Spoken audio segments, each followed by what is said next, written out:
Alamin ang latest weather update ngayon dito sa Sir Aris Official Weather News Today.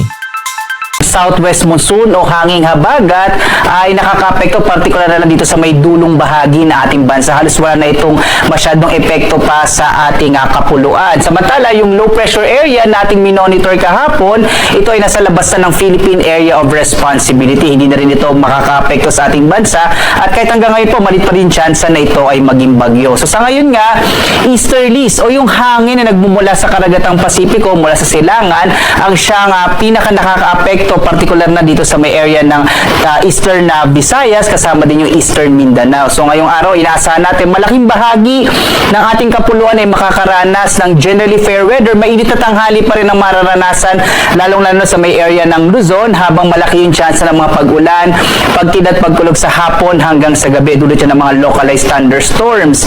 Nakikita nga natin hanggang sa pagtatapos ng linggong ito, pagdang araw ng Biyernes, patuloy na mahina yung hanging habagat. Posible itong bumalik bandang weekend, bandang araw ng linggo, makakapekto naman sa may area ng Mindanao. So generally, hanggang sa pagtatapos ng linggo ito, para sa nalalapit na long weekend natin, fair weather sa malaking bahagi nating bansa, medyo maliit pa rin yung chance, wala tayong nakikita ang maliit yung posibilidad na magkaroon tayo ng bagyo sa mga susunod na araw.